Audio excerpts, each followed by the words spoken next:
Caught my wife cheating with her ex-boyfriend. Still competing with his son's mother. Last year I did the hardest thing I could do, and that was divorcing my wife. I can't understand why she broke up our family, so maybe I'm trying to gain that here.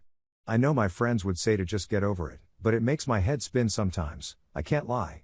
My wife was messing around with her ex. Even though she was better off by leaving him. I, male 34, met my wife, female 31, on the bus going to work 7 years ago.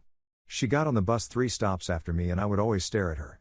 There were a few pretty girls that would get on the bus, but she was my favorite. One day the bus driver had hopped out the bus to go into a convenience store, and we just looked at each other and laughed. We talked about how weird that was, and we talked ever since. While we were riding the bus and talking, she would bring up her boyfriend Keith and always complain about him. She would always catch him cheating with the mother of his child, and he would deny it. His son's mother don't like her, so they never really got along, and it would cause them to always be separated. I really cared about her, so I would tell her to just leave since he was a clown, but she would still stay. I didn't know how to get her out of the dumb love triangle she was in. All that changed when my father gave me his SUV when he upgraded his car with no charge. This was great, and one of the first things I had wanted to do was pick her up from the bus stop. When I had got the car, I started picking her up and taking her to work, something her ex didn't do. Even though she got to work earlier, she was happy. Then I started taking her to other places just to hang out. We had so much in common, especially since she had family that lived in Guayanilla where I grew up. After a while I decided to shoot my shot and told her how I felt and that she should leave her boyfriend. She tried to give me a bunch of excuses, but failed to give me a good reason to stay with him. A few days later, she called me and told me she wanted to hang out for the weekend. When I picked her up, she told me she was done with him and his situation with his child's mother. After that we were officially dating. We dated for about 3 years before we got married. She was definitely happy to be in a relationship with me and bragged to her friends about how great I was. This had made me feel good, and I thought we seemed like those funny TikTok couples she looks at. She started talking about marriage, and I proposed soon after that. We were so in bliss after I proposed we actually got pregnant before getting married. After getting married we had 2 daughters and a nice home to live in. There was very little for me to complain about at the time. We were the typical family running around after our daughters, who were 5 and 3 years old, and going to work. I always treated her right, and I tried to balance being a good father and husband. She would do the same, although it was a challenge because our daughters were definitely a handful.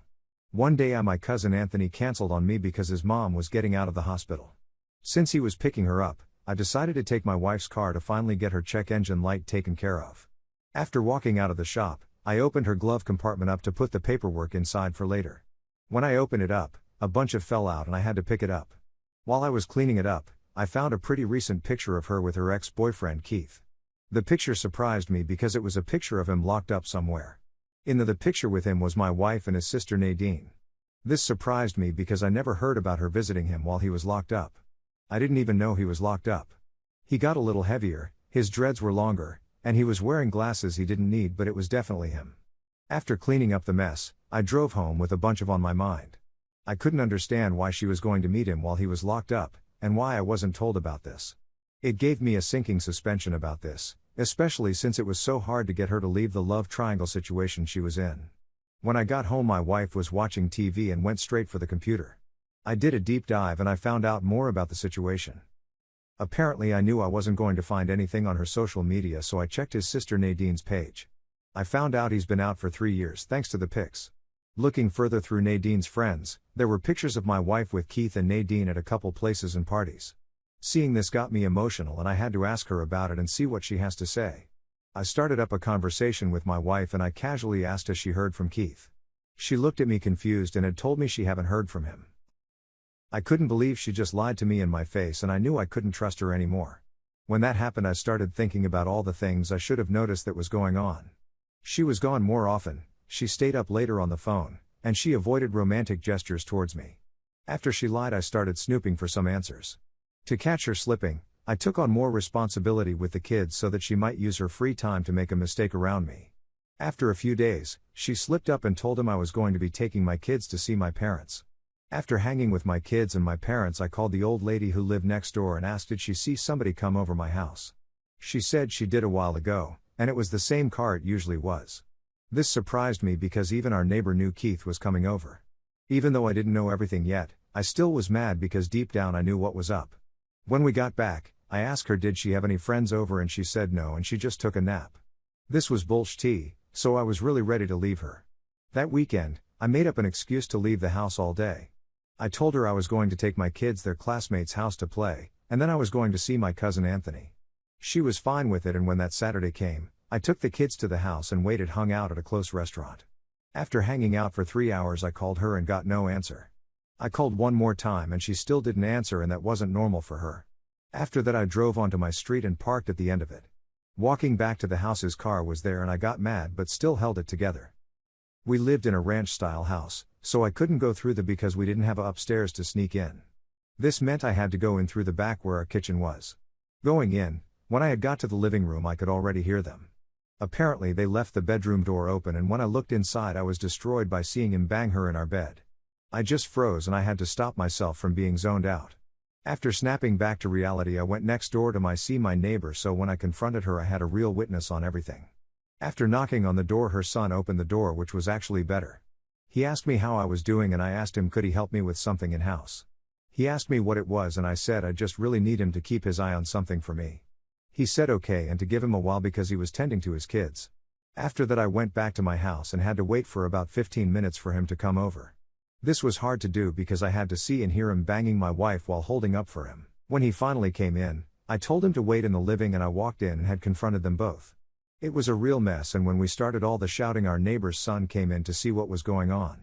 When he came in, Keith thought we were going to jump him, so he hopped out our room window half-dressed, and my wife was embarrassed because she had on nothing but her socks.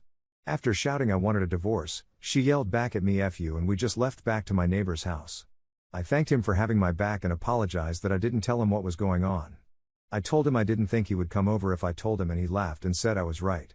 He said he only intended to bring his kids over to see their grandmother, not all this. When night came, I left to my cousin's house to be with him and his girlfriend. While driving there, my wife had called me to curse me out. I told her I did everything for her and she disrespected me in the worst way. She had claimed it was my fault and I tricked her into marrying me and having kids when she wanted to work it out with Keith. When she said that I had no feelings for her, I told her since she regretted having my kids, then she don't have to worry about them anymore. She tried to say that's not what she meant, but I hung up on her. She can say what she want about me, she can even say she regret marrying me, but I won't allow her to disrespect my kids. When I got to my cousin's house, I told him everything, and him and his girlfriend never left my side, even through the divorce. I think it brought us even closer. Through the divorce I ended up getting screwed over hard because not only did I have to pay alimony and child support, but she got the kids too. Afterwards she called me and tried to apologize for what she had said about the kids. She said she loved our daughters and don't regret having them, and I asked was her love the reason she destroyed our family. She said didn't mean to do it, but everything changed when she ran into Keith's sister Nadine. She said she ran into her while out at lunch from her job and they started to catch up. She said she asked Nadine about Keith and Nadine said he had got locked up. Apparently, he got stopped on a DUI, and when the cops searched the car they found marijuana on him and his friends. Plus they found out the police was already looking for him, so he ended up getting brought in. After hearing this my wife felt bad, and Nadine asked her could she help support him while he was in jail, and she agreed. After he made parole, he reconnected with her and apologized for how he treated her, and after reconnecting the affair started for about 2 years. I knew he meant none of it, and recently I heard I was right. A friend of mine told me he ran into a friend of hers and recognized him from hanging with me and my cousin. She asked him how I was and he said I was good. When he asked her how my ex was, she shook her head and told him she should have just stayed with me. Apparently he was still messing around with his son's mother, so Keith was banging them both. Hearing this just made me roll my eyes and I changed the subject. I tried to save her from this stupid love triangle, but she's still falling for the BS. It's clear he was always a clown, but after seeing what I saw, she liked being treated like another. She just can't seem to understand Hess not going to let go of his child's mother. If you hear a girl you like talk about her ex all the time, you better run for the hills.